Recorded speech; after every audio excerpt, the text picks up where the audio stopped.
دل درد سے افسردہ، آنکھیں شکیبانہ، علماء کی جدائی سے ویران ہے میخانہ۔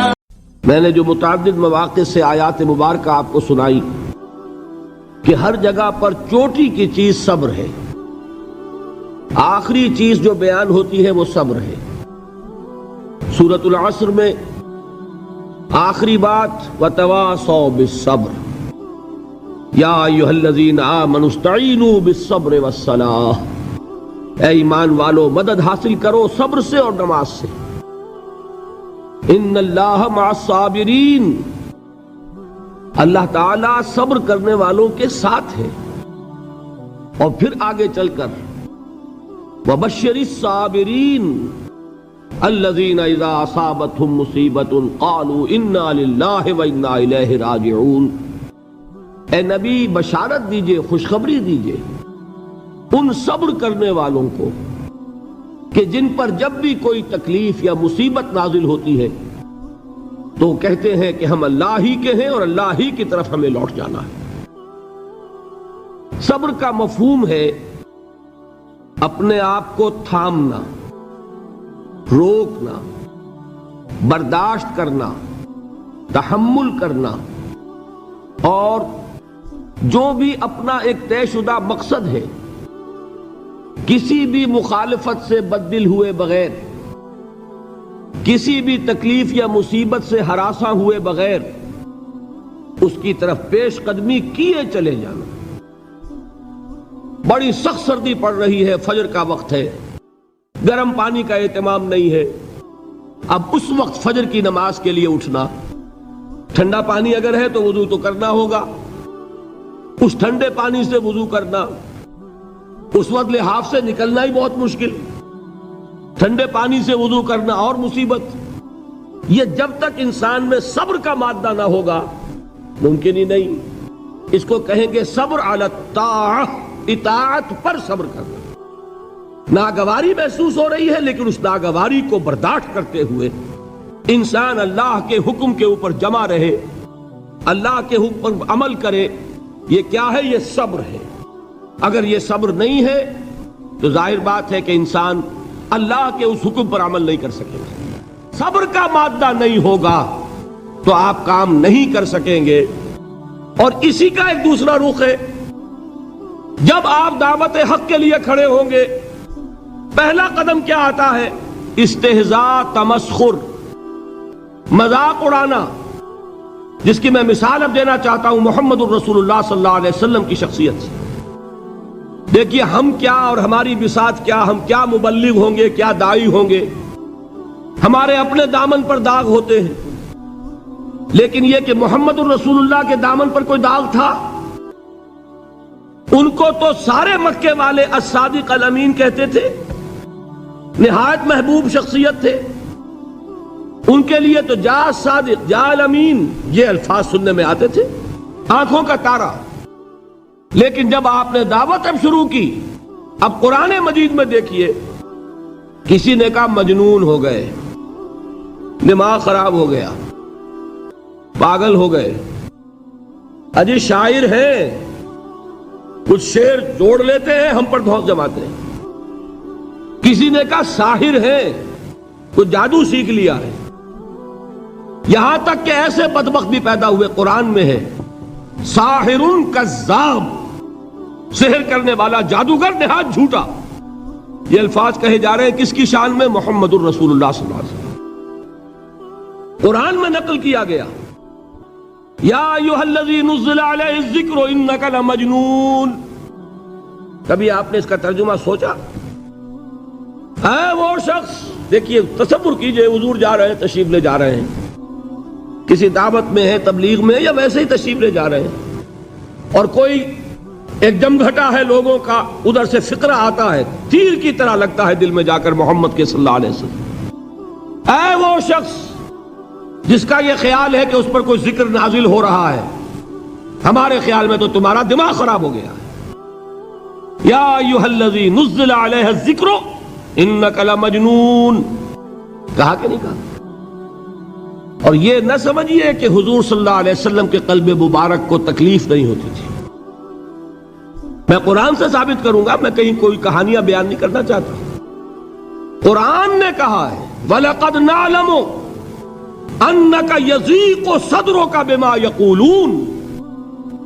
اے نبی ہمیں خوب معلوم ہے صلی اللہ علیہ وسلم کہ جو کچھ یہ لوگ کہہ رہے ہیں اس سے آپ کا سینہ بھجتا ہے.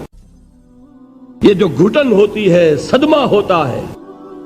انکا یضیق صدرک بما یقولون، ہمیں خوب معلوم ہے کہ جو کچھ یہ باتیں آپ کو سننی پڑ رہی ہیں، یہ کڑوی کسیلی باتیں، یہ جو فقرے چست ہو رہے ہیں، استہزاء ہو رہا ہے، تمسخر ہو رہا ہے. سورہ ہجر میں ہے، ایک جگہ کھڑے ہوئے لوگ قرآن کا مذاق اڑا رہے ہیں. بھائی فلاں آیت تم لے جانا، فلاں آیت میری ہوگی. اس کے ٹکڑے کر رہے ہیں، اس کے ٹکڑے حصے بکھرے کر کے قیمہ بنا کر ان آیات کا تمسخر اڑا رہے ہیں.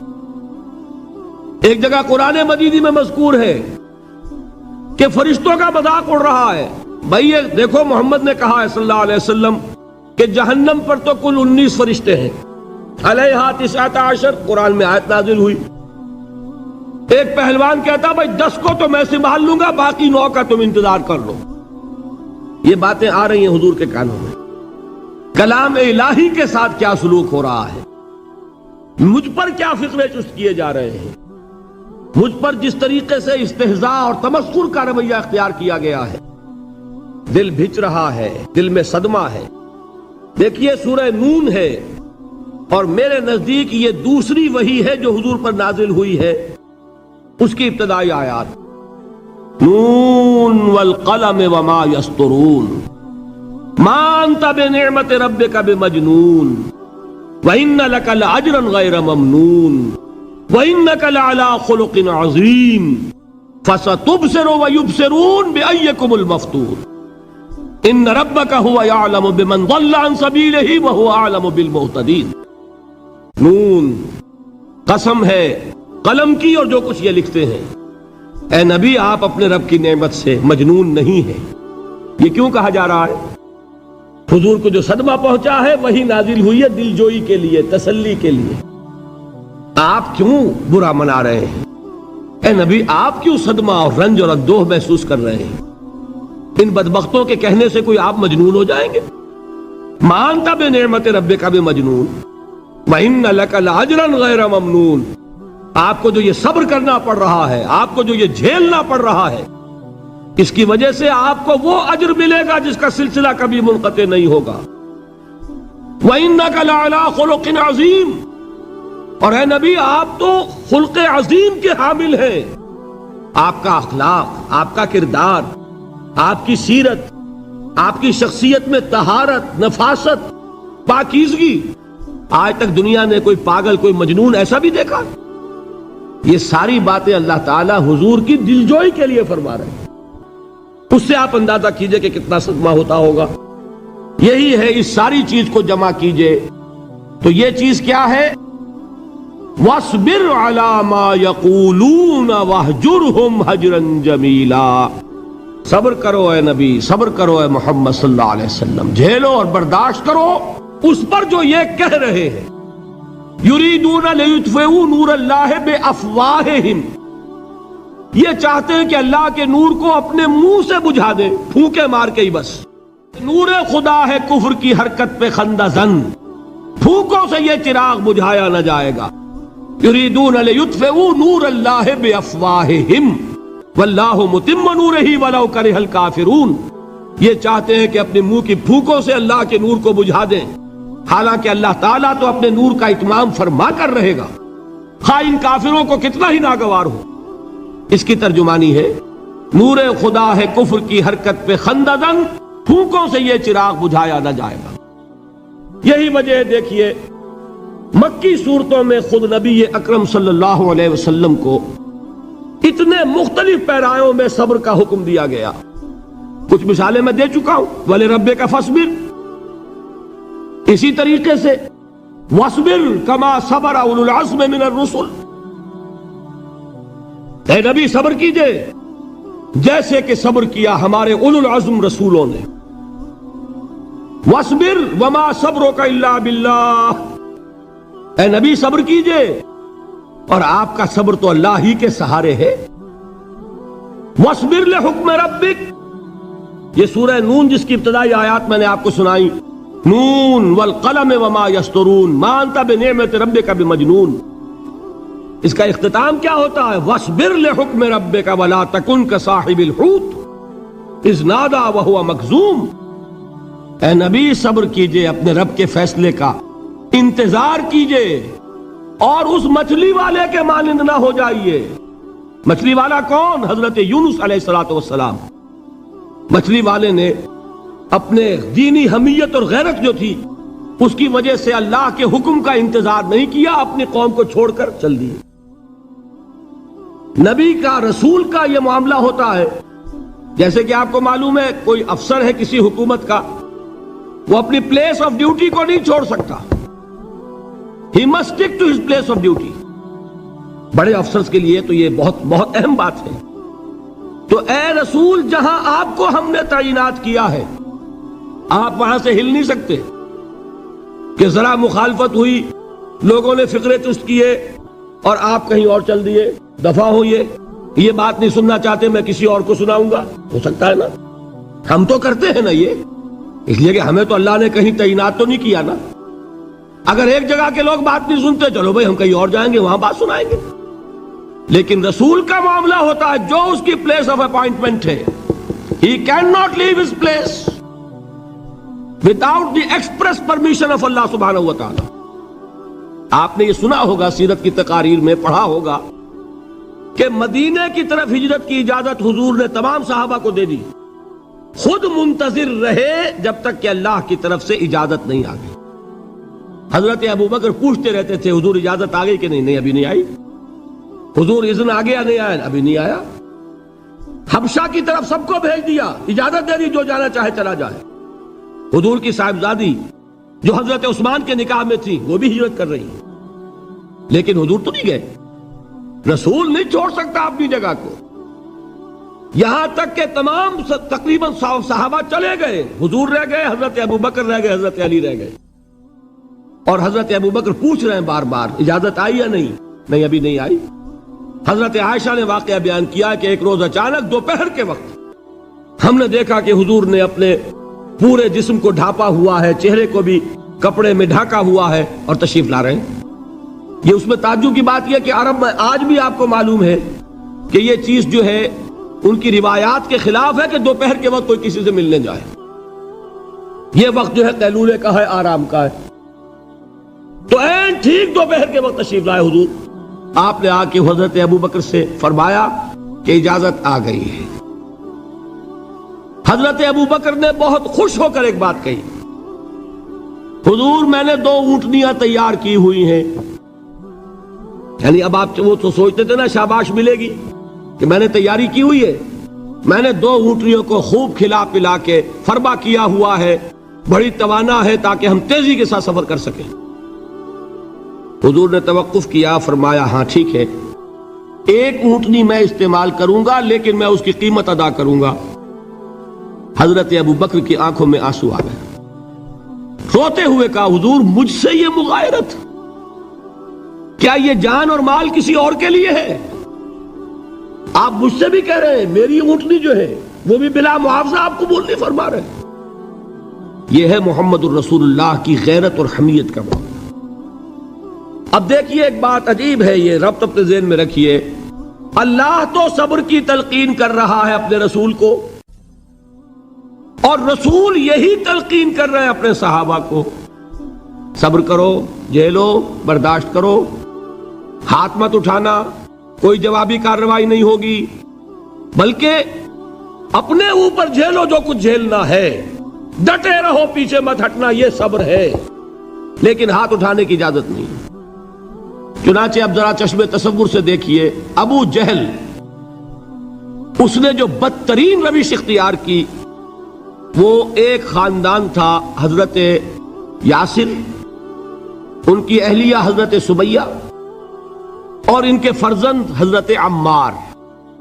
رضی اللہ تعالی عنہم یہ غلام نہیں تھے. حضرت سمیہ تو کنیز تھیں لیکن یاسر غلام نہیں تھے. ان کی کہانی یہ ہے، واقعہ یہ ہے کہ یہ بہت نیک آدمی تھے. یاسر یمن کے باشندے، انہیں کو خواب میں بشارت ہوئی کہ نبی کا ظہور ہونے والا ہے مکے میں، جاؤ شاید ان کے قدموں تک پہنچ جاؤ. یہ یمن سے ترک وطن کر کے مکے آ گئے. ابو جہل کا ایک چچا تھا، بہت شریف النفس انسان، اس کے ساتھ معاہدہ کیا حلیف بن کر، اور وہ مکے میں رہنے لگے. اس لیے کہ یہ نوٹ کر لیجئے، مکہ اس وقت ایک قبیلے کا شہر تھا، صرف قریش. یا قرشی رہ سکتا تھا وہاں، یا قرشی کا حلیف، کہ اگر تو کسی قرشی نے آپ کو امان دی ہوئی ہے تو آپ رہ سکتے ہیں مکے میں، ورنہ نہیں. یا تیسرے قرشی کا غلام، غلام تو ملکیت ہی ہے اس کی، جیسے بھیڑ بکری ہے کسی قرشی کی، اسی طرح اس کے غلام ہے. یہ تین کیٹیگریز تھی انسانوں کی مکے میں. اسی کو نوٹ کیجئے کہ جو بیچارے غلام تھے وہ سب سے زیادہ ستائے گئے، اس لیے کہ غلاموں کے تو حقوق ہی کوئی نہیں تھے. بلال غلام تھے، ابو فقی غلام تھے، زنیرہ ایک کنیز تھی. ان کو جو ماریں پڑی ہیں اس کا آپ کو معلوم ہے. حضرت بلال کے ساتھ جو کچھ امیہ ابن خلف نے کیا، کہ جس طریقے سے کہ حیوانوں کی لاشیں جو ہے کھینچ کر گھسیٹ کر لے جائی جاتی ہیں، ان کی گردن میں رسی ڈال کر گھسیٹتے، اسی طریقے سے حضرت بلال کے گردن میں رسی ڈال کر ٹھیک دوپہر کے وقت مکے کی سنگلاخ گلیوں کے اندر گھسیٹا جاتا تھا. نیچے زمین جل رہی ہے توے کی طرح، اور ویسا بھی ہوتا تھا کہ چت لٹا دیا، اوپر سے وہ آگ مکے کا، کہ سورج جو ہے ذرا نوٹ کیجئے، آگ برسا رہا، نیچے زمین توے کی طرح جل رہی ہے. اور ایک بھاری سل بھی لا کر جو ہے سر پر رکھ دی، چھاتی پر رکھ دی گئی ہے کہ آواز نہیں نکل رہی، جھاگ نکل رہے ہیں منہ سے. لیکن اس حال میں بھی احد احد احد، ایک ایک اللہ، قل هو اللہ احد، الفاظ نکل رہے ہیں. یہ ہے وہ صبر، صبر علی الابتلاء، صبر علی الایذاء. یہ ابتلاء اور ایذاء پر صبر ہے. جھیلو، برداشت کرو، اس توحید پر قائم رہو، محمد کی رسالت کے اقرار کرتے رہو صلی اللہ علیہ وسلم، لیکن ہاتھ نہیں اٹھانا. اب میں آپ کو بتا رہا تھا یہ تو غلام تھے، یہ جو تھے یاسر یہ حلیف تھے، غلام تو نہیں تھے نا. البتہ وہ ابو جہل کے چچا کی کنیز تھی یہ سمیہ، انہوں نے اجازت لے کر ان سے نکاح کر لیا. یہ تو کنیز رہیں گی. بیٹا جو ہوا وہ بھی ایک طرح سے جب کنیز زیادہ ہے تو غلام ہو گیا، عمار ابن یاسر. وہ جو شخص تھا بہت شریف النفس ابو جہل کا چچا، وہ مر گیا. اب ابو جہل جو ہے اس خاندان کا سربراہ ہے، لہذا یہ تینوں جو افراد ہیں وہ اس کے رحم و کرم پر ہیں. یاسر کو بھی پروٹیکشن اگر ہے تو ابو جہل کی ہے، ابو جہل جو چاہے کرے. اور سمیہ تو کنیز ہے ہی، اس کا تو کوئی حق ہے ہی نہیں، جو چاہے کرے. اور عمار ان دونوں کا بیٹا ہے، لہذا بدترین معاملہ کیا ابو جہل نے ان تین افراد کے ساتھ. حضرت سمیہ کے ساتھ جو کچھ کیا گیا ہے آپ اس کا تصور نہیں کر سکتے. بالآخر جو شہید کیا ہے حضرت سمیہ کو، ایذائیں دے دے کے، سسکا سسکا کے، ان کے جسم کے نازک حصوں کو جلا کے، داغ دے کر. کہتا کیا تھا؟ ایک دفعہ کہہ دو کہ میرا جو یہ بت ہے یہ بھی الہ ہے، مان لو میں چھوڑ دوں گا. تنگ آ گیا کسی طریقے سے، ایک دفعہ کہہ دو پھر میں چھوڑ دوں گا. لیکن یہ میاں بیوی حضرت یاسر اور حضرت سمیہ رضی اللہ تعالی عنہما، یہ ہے ثبات، یہ ہے صبر، یہ ہے استقلال.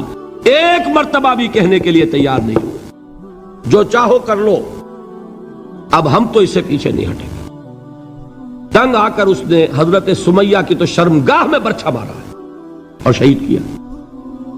حضرت یاسر کے بارے میں ایک روایت یہ ہے، ستا ستا کے، تنگ کر کر کے، آخر کار جو ختم کیا انہیں شہید کیا کس طرح؟ 4 سانڈ اونٹ جوان، ان سے رسے باندھے، ایک رسے سے ایک بازو باندھا، دوسرے سے دوسرا بازو باندھا، تیسرے سے ایک ٹانگ باندھی، چوتھے سے دوسری ٹانگ باندھی، اور چاروں کو دوڑایا ہے کہ جسم کے پرخچے اڑ گئے۔ اس وقت سامنے سے حضور گزرتے تھے جبکہ آل یاسر کے ساتھ یہ معاملہ ہو رہا ہے، کیا فرماتے تھے؟ اسبروا یا آل یاسر فإن موعدکم الجنہ، اے یاسر کے گھر والوں صبر کرو، جھیلو، اس لیے کہ تمہارے وعدے کی جگہ جنت ہے۔ اللہ تعالیٰ ادھر آنکھ بند ہوگی ادھر جنت میں تمہارا داخلہ ہو جائے گا۔ یہ ہے تواصوا بالصبر والعصر ان الانسان لفی خسر۔ یہ تواصوا بالصبر پر کون عمل کر رہا ہے؟ محمد الرسول اللہ صلی اللہ علیہ وسلم۔ دے تو بھی محمد کی صداقت کی گواہی۔ یہ صداقت کی گواہی دیتے ہوئے انہوں نے اپنی جانیں دے دی۔ 4 سے لے کر 12 تک 8 برس، اس کو کہتے ہیں پرسیکیوشن، فزیکل پرسیکیوشن، تشدد، مار پیٹ، جلانا، دہکتے ہوئے انگاروں پر لٹانا، فاقے رکھنا، بھوکے رکھنا، ان کو ڈال دی گئی زنجیریں، گھروں میں بند کر دیا گیا نوجوانوں کو۔ حضرت عثمان کو چچا نے ان کے ایک چٹائی کے اندر لپیٹا اور دھونی دے دی، دم گھٹ رہا ہے، جان نکل رہی ہے۔ حضرت مصعب بن عمیر رضی اللہ تعالی عنہ، وہ نوجوان 200 درہم کا جوڑا ان کا سل کر آتا تھا شام سے تیار ہو کر، لباس معطر ہوتا تھا، جدھر سے نکل گیا پوری گلی جو ہے وہ معطر ہو گئی، انگلیاں اٹھ رہی ہیں، وہ جا رہا ہے مصعب، یہ خوشبو اس کی ہے۔ اس مصعب کے ساتھ کیا سلوک کیا؟ باپ تو مر چکا تھا، ماں نے پالا تھا، دولت بہت چھوڑ کر گیا تھا باپ، لہذا ماں نے بڑے ناز و نام میں پالا، بڑے لاڈ پیار میں، 200 درہم کا جوڑا تیار ہو رہا ہے۔ لیکن یہ کہ آپ کو معلوم ہے عرب کے اس معاشرے میں عورت کی کوئی حیثیت نہیں تھی، ماں کا اختیار نہیں تھا، چچا تھا اب سربراہ خاندان کا۔ چچا نے کہا مصعب اگر تم نے اپنے باپ کا دین چھوڑ دیا ہے تو باپ کی دولت پر بھی تمہارا کوئی حق نہیں ہے، نکل جاؤ گھر سے۔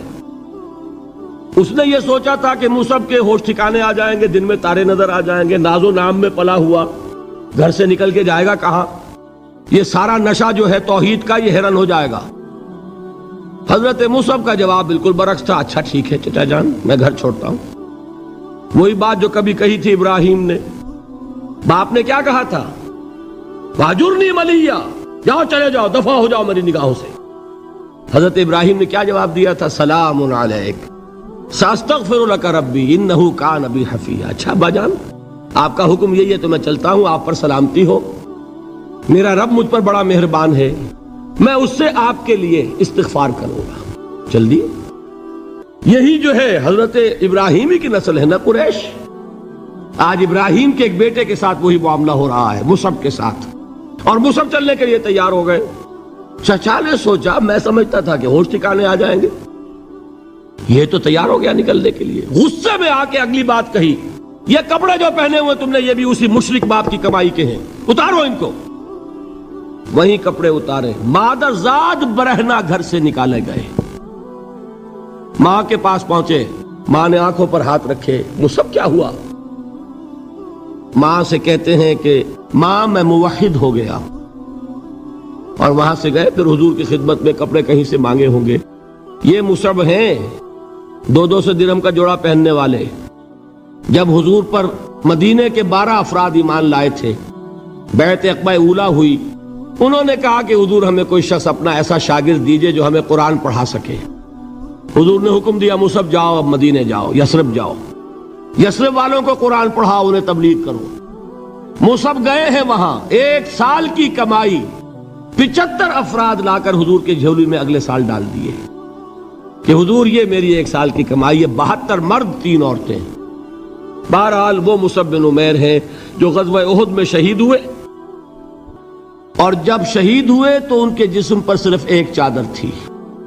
یہی چیزیں ہیں اصل میں کہ جو ہمارے دلوں کو منور کرنے والی ہیں نور ایمان سے۔ وہ علم بردار تھے غزوہ احد میں، جھنڈا مسلمانوں کا ان کے پاس تھا۔ ایک ہاتھ پر ایک شانے پر وار پڑا، ہاتھ کٹ گیا، دوسرے سے تھاما، دوسرے پہ کٹ گیا، اب دونوں حصوں کے بچے ہوئے ٹکڑوں سے جھنڈے کو تھاما، گرنے نہیں دیا، یہاں تک کہ شہید ہو گئے۔ گرے ہیں تو جھنڈا گرا ہے۔ شکل میں حضور سے بہت مشابہ تھے، خبر اڑ گئی کہ محمد شہید ہو گئے صلی اللہ علیہ وسلم۔ یہ مصعب بن عمیر کا واقعہ ہے۔ جب ان کو اب دفن کرنے کا وقت آیا، اور شہید کے لیے کفن جو ہے اس کا وہی لباس ہوتا ہے جو شہادت کے وقت ہو، حضور کے سامنے ایک پرابلم پیش کیا گیا. حضور، مصعب کے جسم پر تو ایک چادر تھی، اور وہ چادر بھی اتنی چھوٹی ہے، یعنی 2 گز کی چادر بھی نہیں ہے. اس سے اگر سر ڈھانپتے ہیں مصعب کا تو پیر کھل جاتے ہیں، پیر ڈھانپتے ہیں تو سر کھلتا ہے. کیا کریں؟ حضور نے فرمایا سر ڈھانپ دو چادر سے اور پیروں پر گھاس ڈال دو. یہ آخری لباس ہے جو محمد کے اس دیوانے کو اس دنیا سے رخصت ہوتے ہوئے ملا ہے، جس کا 200 درہم کا جوڑا چلتا تھا. یہ ہے صبر. برداشت کیا کہ نہیں کیا؟ یہ خباب بن الارت پیشے کے لحاظ سے لوہار تھے. سوچئے ایک زندہ انسان کو دہتے ہوئے انگاروں پر لٹایا جا رہا ہے. ان انگاروں سے کھال جلی، کمر کی چربی پگھلی، اس پگھلنے والی چربی سے وہ انگارے ٹھنڈے پڑے. یہ سب کچھ جھیل رہا ایک شخص. سوچنے والوں نے سوچا نہیں ہوگا کیا جرم تھا ان کا؟ تو بڑا شریف آدمی ہے، بہت اچھا کاریگر ہے، وقت پر کام دیتا ہے، مناسب اجرت لیتا ہے. یہ کیا ہوا؟ کہ کوئی جرم نہیں، جرم صرف ایک ہے، ایک اللہ کو مانتا ہے اور محمد کے دامن سے وابستہ ہے صلی اللہ علیہ وسلم. فاستعینوا بالصبر والصلاۃ، مدد حاصل کرو کس سے؟ صبر سے اور نماز سے. ان اللہ مع الصابرین، جان لو کہ اللہ تعالیٰ صبر کرنے والوں کے ساتھ ہے.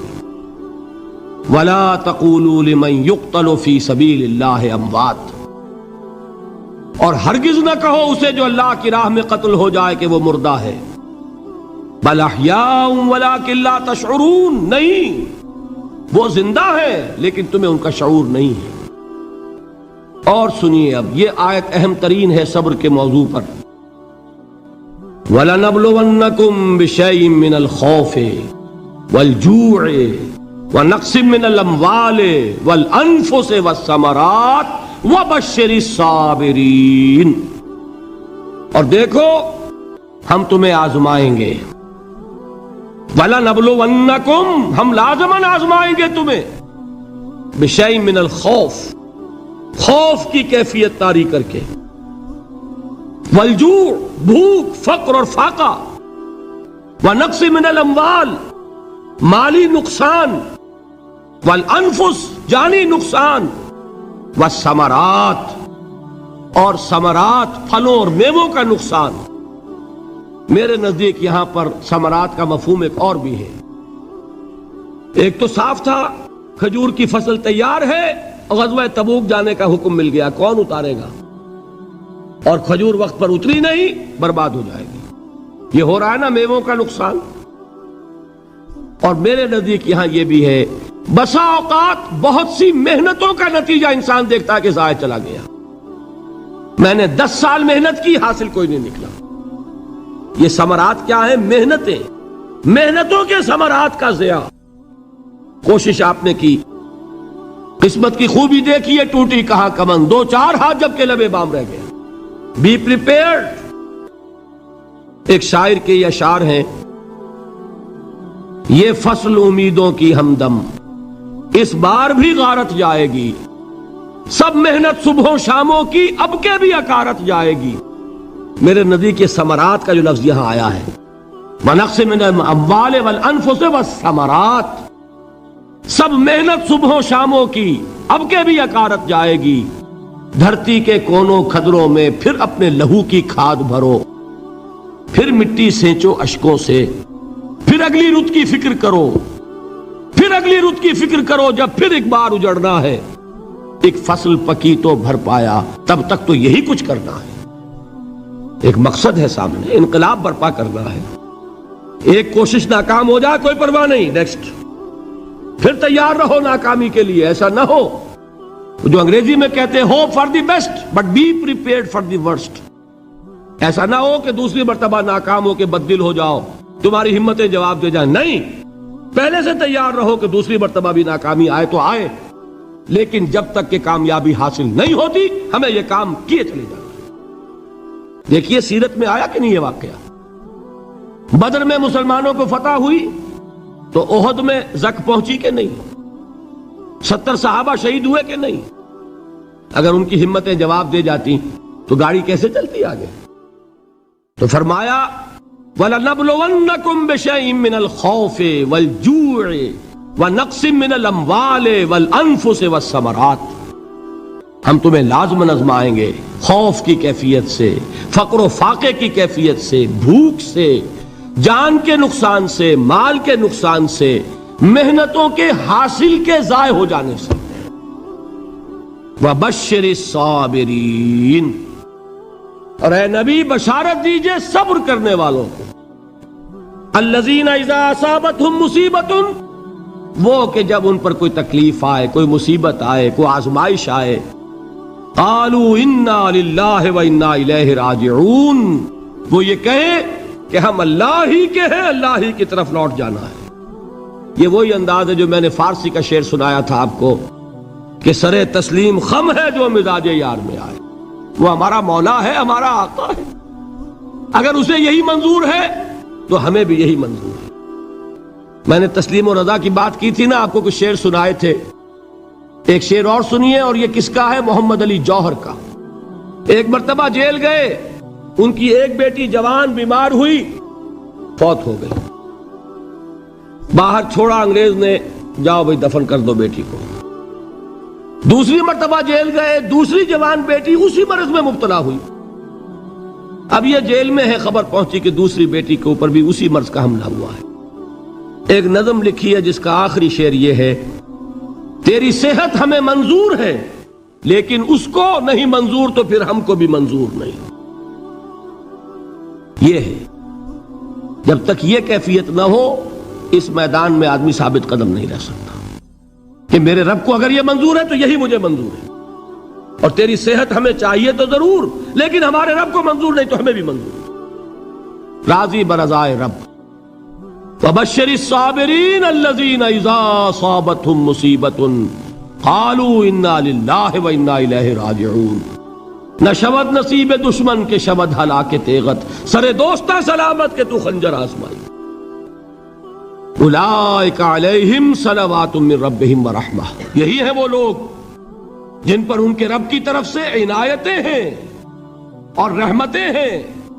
وَأُولَئِكَ هُمُ الْمُهْتَدُونَ، اور یہی ہیں وہ لوگ جو کامیاب ہونے والے ہیں، ہدایت پانے والے، ہدایت یافتہ۔ وَالصَّابِرِينَ فِي الْبَأْسَاءِ وَالضَّرَّاءِ وَحِينَ الْبَأْسِ، اور صبر کرنے والے، اصل نیکی ان کی ہے، جسمانی تکلیفوں میں صبر کرنے والے، فقر اور فاقے میں صبر کرنے والے، اور جنگ کے وقت صبر کرنے والے۔ اولئک الذین صدقوا واولئک هم المتقون، یہ ہیں وہ لوگ جو صبر کرنے والے ہیں، یہ ہیں جو سچے ہیں، جو اپنے دعوے میں نیکی کے اور ایمان کے صادق ہیں، اور یہی وہ لوگ ہیں جو متقی۔ اللہ تعالیٰ نے کیسے کیسے مسلمانوں سے کہا، مسلمانوں تمہیں زک پہنچی ہے تو انہیں بھی تو پہنچی تھی، ان کے 70 نہیں مارے گئے تھے بدر میں، ان کے حوصلے جو ہیں وہ تو پست نہیں ہوئے، وہ اگلے سال آ گئے تم پر چڑھائی کر کے۔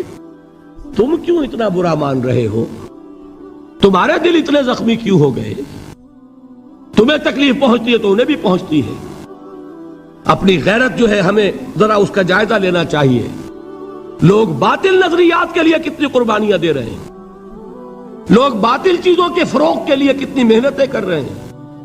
جیسا کہ میں نے ابھی کہا تھا، اسی غیرت کو چیلنج کرنے کے لیے، ذرا آپ کی حمیت دینی کو جوش دلانے کے لیے، قادیانی نوجوان کتنی تعداد میں اپنے آپ کو دین کے لیے وقف کرتا ہے، اور آپ کتنے نوجوان ہیں جو اپنے آپ کو دین کے لیے وقف کر دیں،